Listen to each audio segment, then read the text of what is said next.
Understanding that November is going to be a tremendous victory, and while we're not trying to be partisan, I'm interested to know what your thoughts are, because we've been hearing over the last weeks of what might happen during the lame duck session.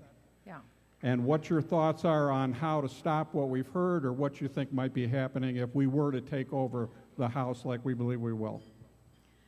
Well, I think one of the reasons Speaker Pelosi has made me her #1 member of Congress to defeat this fall is because I have been ringing the bell as hard as I can, going on every media outlet I can, writing everything that I can to tell people, get ready, don't believe these frauds, because they intend to enact the most radical agenda they can. We already know it. They've already let the cat out of the bag in numerous ways, that they intend the lame duck session of Congress to be their finest hour, in their opinion, because they plan to pass card check. They plan to pass cap and trade.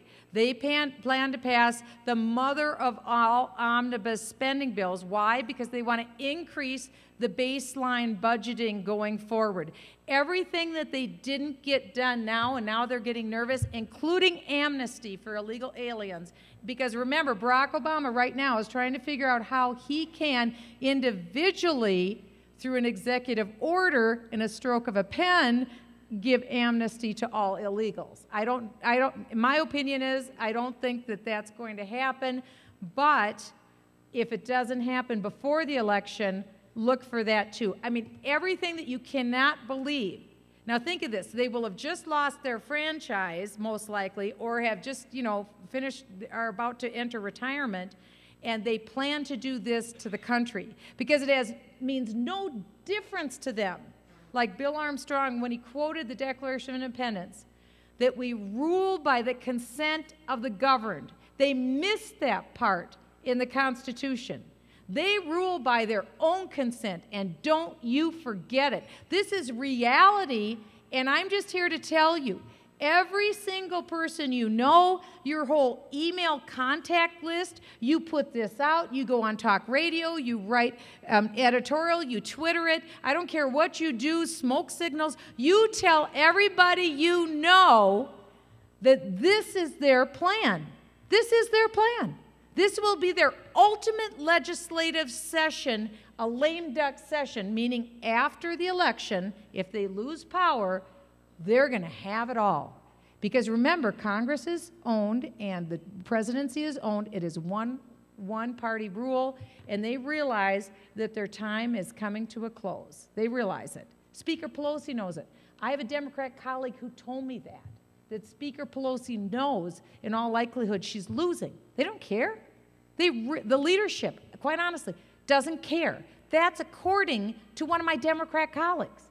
Because they recognized they worked as hard as they did to get the power they have right now for a purpose, and they're using it. Just like a madman, believe them when they tell you what they're going to do.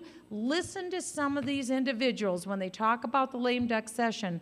They mean it, and they plan to do it. Thank you so much for asking that question, because now you know. Okay. Do you have a comment about the president's latest recess appointment? Oh, Donald Berwick, Dr. Rationing? Yes, I do. Now, this is another fraud from the White House. They told us, oh, he's a professor at Harvard. In fact, he's a couple of professors. He has 2 honorary positions through Harvard. So he doesn't have that. This is a fellow who hasn't seen a patient for years. Donald Berwick is an individual who loves the United Kingdom death system of socialized medicine. He's been a consultant to Tony Blair in the United Kingdom, and he has said that, yes, we need to have rationing, and that's what we will have. We just need to do it with our eyes wide open and recognize what these people mean by rationing. Now remember, the President's Chief of Staff is Rahm Emanuel. His brother is Dr. Ezekiel Emanuel. Dr. Ezekiel Emanuel, like me, is not very nuanced. He is very forthright, and he's very bold in his writings, and he has some incredible writings that talk about useful lives. and rationing of care. And these people quite literally believe that before the age of 4, not so much. If you got this big physical condition, I think we're going to ration care. You're not getting it.